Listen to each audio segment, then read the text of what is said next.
Hello बच्चों, मैं doctor Sunita Nandal आपके लिए हिंदी व्याकरण का टॉपिक लेकर आई हूँ, संधि, जिसमें हम पहले स्वर संधि और व्यंजन संधि पढ़ चुके हैं। आज है जो तीसरा संधि का तीसरा भाग है, विसर्ग संधि। तो विसर्ग संधि किसे कहते हैं?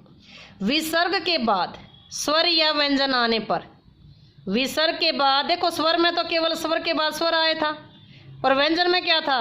व्यंजन के बाद स्वर या व्यंजन आया था। और विसर्ग में क्या है? विसर्ग के बाद स्वर या व्यंजन आने पर जो विसर्ग में, विसर्ग का चिन्ह ये होता है, विसर्ग में जो विकार होता है, जो बदलाव आता है, जो परिवर्तन होता है, उसे विसर्ग संधि कहते हैं। विसर्ग के बाद स्वर या व्यंजन आने पर विसर्ग में जो बदलाव आता है उसे विसर्ग संधि कहते हैं। क्या कहते हैं उसे? विसर्ग संधि। विसर्ग संधि का पहला नियम है, यदि विसर्ग से पहले, बाद में नहीं, विसर्ग से पहले ए हो तो उसके पश्चात अगर कोई घोष व्यंजन आए तो अ का संयुक्त यानी कि ओ, संयुक्त ओ हो जाता है, यानी ए का विसर्ग का ओ हो जाता है। अगर ए हो, विसर्ग से पहले ए हो, विसर्ग से पहले ए हो तो विसर्ग का ओ हो जाता है। अब घोष व्यंजन कौन से हैं? घोष व्यंजन है तीसरा, चौथा, पांचवा, य, र, ल, व। तीसरा, चौथा, पांचवा किसका?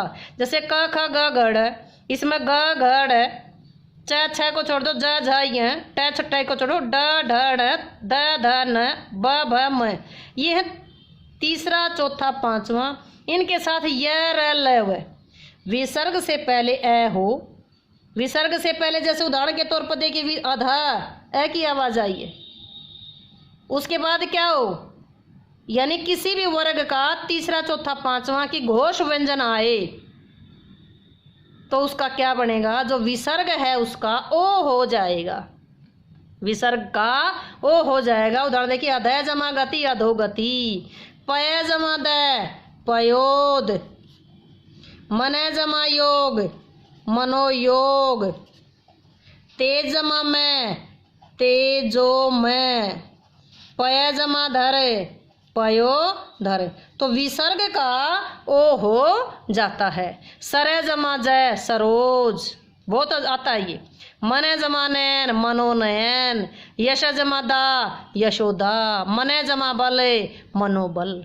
तो ये पहला नियम था, यदि विसर्ग से पहले ए हो और उसके बाद कोई भी घोष व्यंजन, घोष व्यंजन कौन सा? 3, 4, 5, या किसी वर्ग का 3, 4, 5 और यह अलावा हो तो विसर्ग का ओ हो जाता है।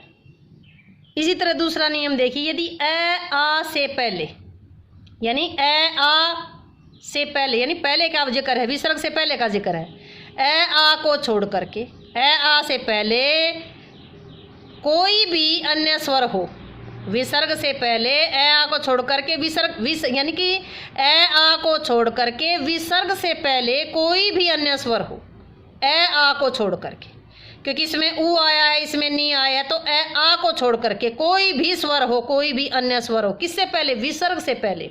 विसर्ग क्या है? ये विसर्ग है, इस विसर्ग से पहले ए आ को छोड़ करके कोई भी अन्य स्वर है आया है तो विसर्ग का र हो जाता है। दो जमा गुण, विसर्ग का क्या बन गया? दुर्गुण। विसर्ग का क्या बन गया? दुर्गुण। गुण तो यूं का यूं रह गया, विसर्ग का बना है ये र, दुर्गुण। नि जमा यात, निर्यात, नि जमा आशा, निराशा, दु जमा उपयोग, दुरुपयोग, पुनर्जमा रचना, पुनर्रचना।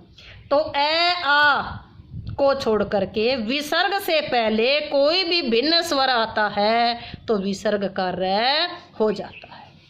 पहला नियम क्या था? यदि विसर्ग से पहले ए हो तो उसके बाद कोई भी घोष व्यंजन, यानी 345, 3, 4, 5 ये आए तो ए का जो विसर्ग है, ए का संयुक्त यानी कि विसर्ग का ओ हो जाता है, विसर्ग का ओ हो जाता है। इसमें ए आ को छोड़ करके विसर्ग से पहले कोई भिन्न स्वर आए तो विसर्ग का र हो जाता है। अब जो 3 नियम है वो एक ही पंक्ति में क्लियर हो जाएंगे। जो विसर्ग का श, श, स में परिवर्तन, विसर्ग का श, श, स में परिवर्तन, तीनों का ये अलग अलग नियम भी बन सकते हैं। विसर्ग का श में परिवर्तन, विसर्ग का श षटकोण में परिवर्तन, विसर्ग का स सलेट में परिवर्तन। अब क्या है इसमें, अगर च छ आया है इसमें क्या है, विसर्ग से पहले क्या कहता है कि विसर्ग के पहले कोई स्वर हो, विसर्ग से पहले कोई भी स्वर हो, लेकिन बाद में अगर च छ आया है, बाद में अगर च छ आया है, विसर्ग से पहले कोई भी हो, लेकिन अगर बाद में च छ आया है तो श 21 वाले में बदलेगा, ट ठ आया है तो षटकोण में बदलेगा, त थ आया है तो स में सपेरा में बदलेगा।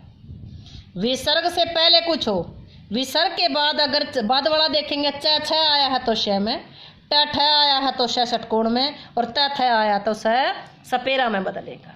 उदाहरण देखिए, नी जमा छ आया है तो 21 वाले च में, च आया है तो 21 वाले में, च आया है तो 21 वाले में, च आया है तो 21 वाले में, त आया है तो स सपेरा वाले में, यानी कि आधा से, और च आया है तो श 21 वाले में। ट आया है तो ट किस में बदला था, ट षटकोण वाले में बदला था, ठ किस में बदला था, षटकोण वाले में बदला था, और स ये अपवाद है। ये नमय जमाते, ये जो तय किस में बदला था, स में बदला था, तय किस में बदला था, सपेरे वाले आदेश पूरे स में बदला था। उदाहरण देखिए, नी जमा चल निश्चल, नी जमा चल निश्चल, नी जमा च निश्चय, नी जमा चिंत निश्चिंत, नी जमा तेज निस्तेज, कै जमा चित कश्चित, धनु जमा टंकार धनुष टंकार, नी जमा ठुर निष्ठुर, नमे जमाते नमस्ते, दु जमा तु तर दुस्तर। तो पहला जो नियम, ये 3 नियम थे विसर्ग का, यानी कि श श में बदलना, 3 इकट्ठे हो गए थे, 1 2 3 4 5 हो चुके हैं। छठा नियम था विसर्ग में परिवर्तन ना होना, कोई भी बदलाव ना होना, विसर्ग का एज इट इज रह जाना। प्रातः जमा काल प्रातः काल, अंतः जमा करण अंतः करण, अंतः जमा पूर्व अंतः पूर्व, विसर्ग यूं क्या यूं रहे, अधः जमा पतन अधः पतन। अब विसर्ग के बाद अगर हमने पहले सीखा था, क्या आया था पहले देखिए, हाँ ये जो वर्ग आए थे इसमें क्या छोड़ दिया था, इसमें ये था जो एक तो क वर्ग था, क वर्ग का यानी क ख ग घ बड़ा, दूसरा था च च वर्ग यहाँ आ गया, ट ठ ड यहाँ आ गया, त थ द ध ये आ गया, ये प फ वाला आ गया। ये जहाँ आते हैं वहाँ कोई बदलाव नहीं होता, विसर्ग में बदलाव ना होना, कोई भी परिवर्तन ना होना।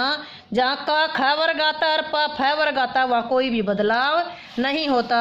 उदाहरण के तौर पर देखिए, विसर्ग के बाद अगर क ख आता है कोई बदलाव नहीं होता, जैसे दू जमा ख दुख, रजय जमा कण रजय कण, पय जमा पान पय पान, अंतः जमा कण अंतः करण, अंतः जमा पुर अंतः पुर, दू जमा ख दुख।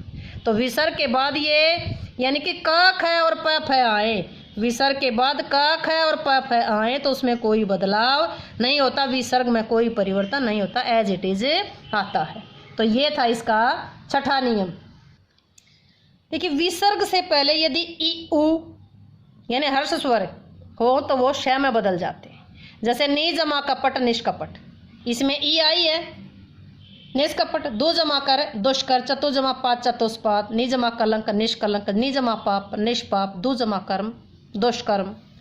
पहले हो तो बाद में नहीं, अगर पहले हो तो बदलते हैं। ये नियम आया था बीच में। लास्ट नियम देखिए, विसर्ग के बाद अगर र हो तो उसके पहले का जो हर्ष है वो छोटा है, वो दीर्घ में बदल जाता है।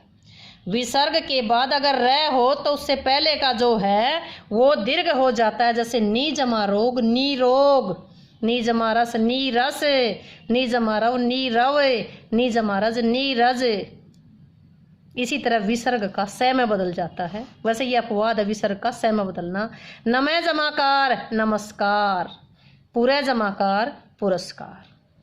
तो ये थी विसर्ग संधि। विसर्ग संधि अगर आपको अच्छे से क्लियर हुई हो, समझ आई हो, वीडियो अच्छी लगी हो तो लाइक करें, शेयर करें, चैनल को सब्सक्राइब करें।